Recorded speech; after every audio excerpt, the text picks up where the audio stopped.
Hello students, this is our fifth part of determination of equilibrium level of national income. Equilibrium level of national income का ये हमारा fifth part है. So our today's topic is excess demand. What is excess demand? देखिए, it refers to the situation when aggregate demand is more than aggregate supply corresponding to full employment level of output in the economy. तो mathematically अगर हम इसे लिखें तो mathematically when aggregate demand is more than aggregate supply then this situation is known as the excess demand. तो देखो, मैंने आप लोगों को पहले भी बताया है, इक्विलिब्रियम हमें मिलता है when aggregate supply is equal to aggregate demand. So अगर हमारे पास इक्विलिब्रियम अटेन हो गया तो कोई प्रॉब्लम नहीं है, लेकिन आपको पता है इसके अलावा भी हमारे पास एक सिचुएशन होती है when aggregate demand is more than aggregate supply और aggregate demand is less than aggregate supply. तो aggregate demand less than aggregate supply, this is known as deficient demand. तो फोर्थ पार्ट में हम इसको अच्छी तरह डिस्कस कर चुके हैं. आज जो हम डिस्कस कर रहे हैं वो ये पार्ट है, aggregate demand is more than aggregate supply, जिसको हम क्या बोलते हैं, एक्सेस डिमांड. यानी कि जब मार्केट में एग्रीगेट डिमांड का लेवल एग्रीगेट सप्लाई से ज़्यादा हो जाए तो उसको हम क्या बोलेंगे, excess demand. So now how will you represent it on diagram. On x axis we will take income output, same meaning है. Y axis aggregate demand. Aggregate supply और इनकम जो है वो आपको पता है कितने डिग्री एंगल पे इंक्लाइन करता है, 45 डिग्री एंगल पे. ये एक रेफरेंस लाइन है और एग्रीगेट सप्लाई है जो हमारी किसको रिप्रेजेंट करती है, नेशनल इनकम को. अब ये इनिशियल एग्रीगेट डिमांड है, इसको हम ADF से रिप्रेजेंट कर रहे हैं. ADF का मतलब है aggregate demand at full employment level.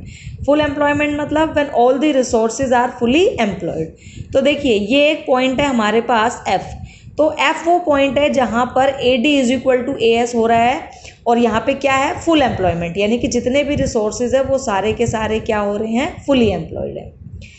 अब क्या है, डिमांड जो है और भी ज़्यादा क्या हो रही है, इंक्रीज़ हो रही है. डिमांड जो है वो क्या हो रही है, इंक्रीज़ हो रही है.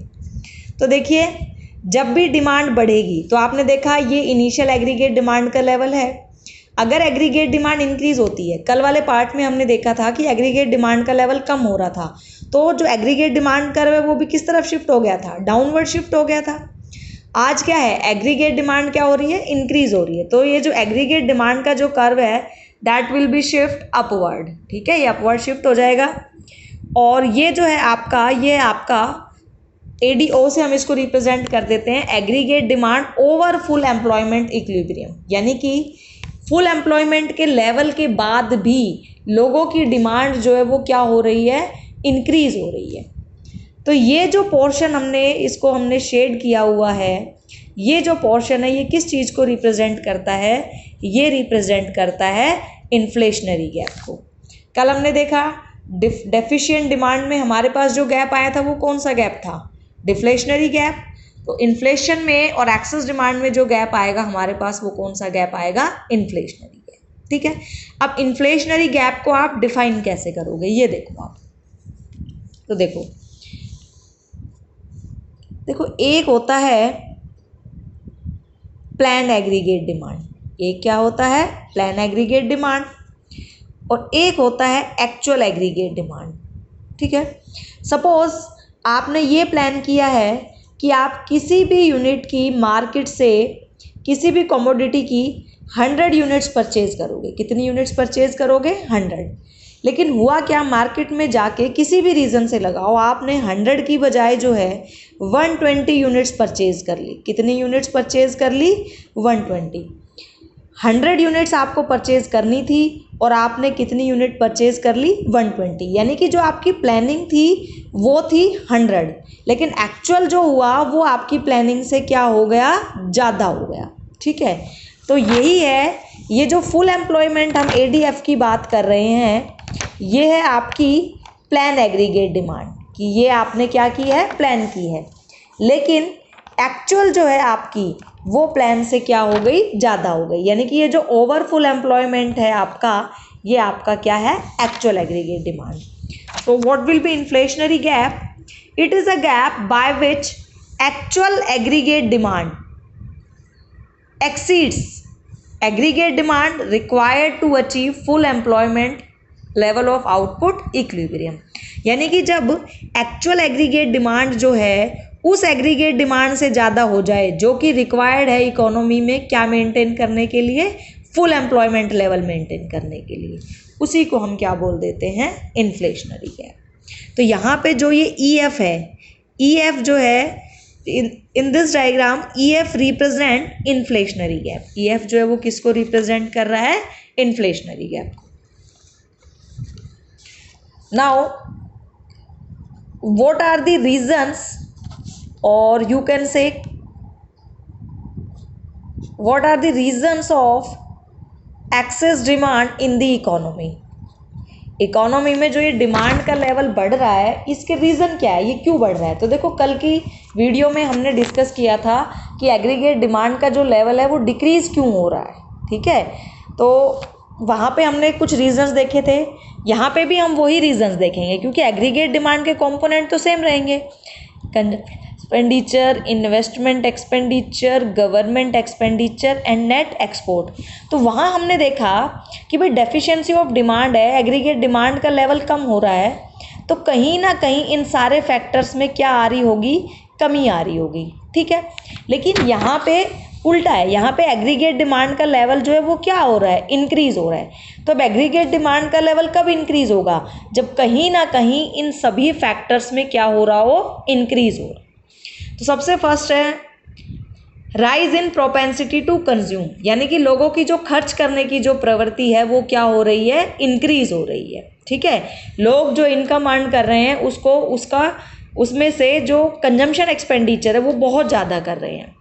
सो इट में arise due to rise in propensity to consume और fall in propensity to save. दोनों में से आप कोई भी बात बोल सकते हो कि या तो लोगों की खर्च करने की प्रवृत्ति बढ़ रही हो या सेव करने की जो टेंडेंसी है, जो प्रवृत्ति है, वो क्या हो रही हो, कम हो रही हो, ठीक है।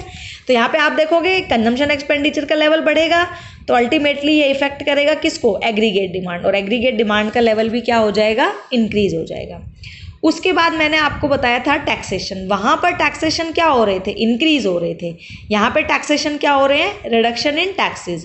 तो जब गवर्नमेंट टैक्स रिड्यूस कर देती है तो लोगों के पास जो डिस्पोजेबल इनकम होती है,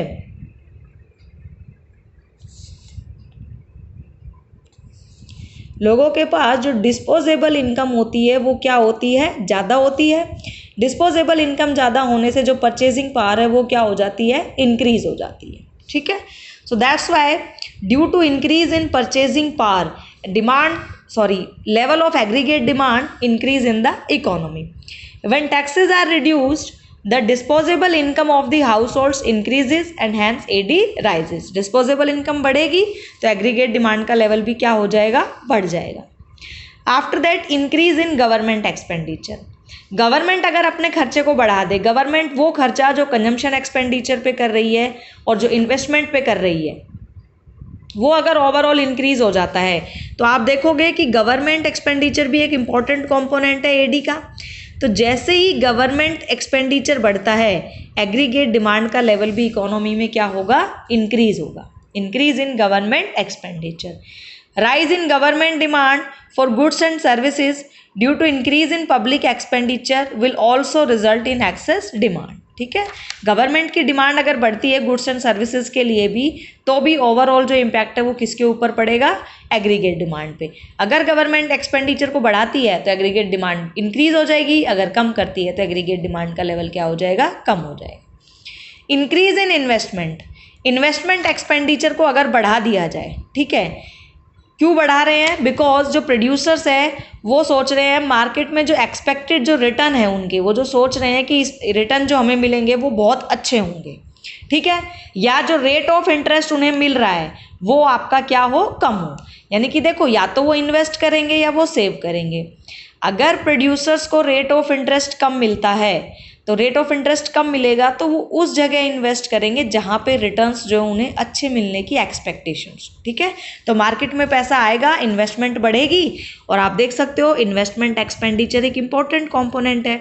एग्रीगेट डिमांड का लेवल ओवरऑल क्या हो जाएगा, इंक्रीज हो जाएगा। फॉल इन इम्पोर्ट्स यानी कि हमारी डिमांड जो है उन गुड्स एंड सर्विसेज के लिए डिक्रीज हो रही है जो हम बाहर से मंगा रहे हैं, ठीक है। तो जब इंपोर्ट हम कम कर रहे हैं तो ऑब्वियसली हम अपने यहाँ बनी चीज़ों को क्या करेंगे, ज़्यादा कंज्यूम करेंगे, यानी कि एक्सपोर्ट का लेवल इंक्रीज हो और इंपोर्ट का लेवल क्या हो जाए, फॉल हो जाए। फॉरेनर्स भी क्या कर रहे हैं, फॉरेनर्स भी जो हमारे यहाँ बने गुड्स एंड सर्विसेज है उनकी डिमांड ज़्यादा कर रहे हैं। तो आपको पता है एक्सपोर्ट जो है एक पॉजिटिव साइन है अपनी इकोनॉमी के लिए, ठीक है ना, डोमेस्टिक इकोनॉमी के लिए। तो एक्सपोर्ट का लेवल बढ़ेगा तो आपको पता है एक्सपोर्ट का मतलब होता है कि गुड्स एंड सर्विसेज प्रोड्यूस यहाँ हो रहे हैं, बस उन्हें हम क्या कर रहे हैं, किसी दूसरी कंट्री को भेज रहे हैं, ठीक है। तो जब जिस कंट्री में गुड्स एंड सर्विसेज प्रोड्यूस्ड होते हैं वो वहीं की जीडीपी में क्या होते हैं, काउंट होते हैं। Now what will be the impact of excess demand. अगर मार्केट में एक्सेस डिमांड है, एग्रीगेट डिमांड का लेवल एग्रीगेट सप्लाई से ज़्यादा है, तो उसके इकोनॉमी पे क्या क्या इम्पैक्ट पड़ेंगे। तो हम किस किस के ऊपर इम्पैक्ट देखेंगे, हम इम्पैक्ट देखेंगे एम्प्लॉयमेंट के ऊपर, आउटपुट के ऊपर और जनरल प्राइस लेवल के ऊपर, ठीक है। सबसे पहले हम देखते हैं किसके ऊपर, आउटपुट के ऊपर। किसके ऊपर देखते हैं, आउटपुट, ठीक है।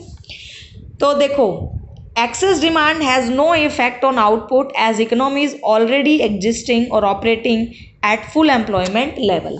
मैंने आपको बताया कि इकोनॉमी में ऑलरेडी फुल एम्प्लॉयमेंट जो है वो अचीव हो चुका है। अब जब फुल एम्प्लॉयमेंट अचीव हो चुका है तो प्रोड्यूसर चाह कर भी एग्रीगेट सप्लाई के लेवल को नहीं बढ़ा सकते, क्योंकि उनके पास कोई भी रिसोर्सेज अवेलेबल नहीं है जिनको वो यूज़ करके एग्रीगेट सप्लाई को क्या कर सके, बढ़ा सके। आपको पता है यहाँ पे हम जब रिसोर्सेज की बात करते हैं तो मेन रिसोर्स हमारे पास क्या है, लेबर। तो ऑलरेडी जब फुल एम्प्लॉयमेंट है तो आउटपुट के ऊपर कोई इम्पैक्ट नहीं पड़ेगा। So no change in output. Employment, अगर आउटपुट में कोई चेंज नहीं आएगा तो एम्प्लॉयमेंट में भी कोई चेंज नहीं आएगा, ठीक है। There will be no change in employment as economy is already existing at full employment level. Economy जो है वो ऑलरेडी किस पे एग्जिस्ट कर रही है, फुल एम्प्लॉयमेंट लेवल पे।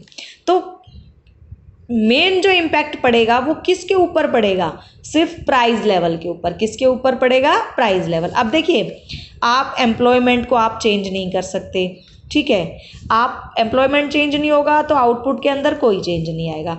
अब जो बढ़ी हुई जो डिमांड है that will create pressure only on the price, that will create pressure only on price, यानी कि इकोनॉमी में केवल इन्फ्लेशन बढ़ेगा। क्या बढ़ेगा, इन्फ्लेशन, ठीक है। इकोनॉमी में महंगाई दर बढ़ेगी, इसके अलावा इकोनॉमी में एक्सेस डिमांड होने से कोई भी पॉजिटिव इम्पैक्ट नहीं आया, ठीक है। So no change in output, no change on employment, no change on output, and the only change in the general price level, price will increase, ठीक है। So only the problem of inflation will be created by the excess demand. Excess demand की वजह से केवल कौन सी problem create होगी, inflation की प्रॉब्लम होगी। So students, thanks for listening and watching, and as always God bless you all.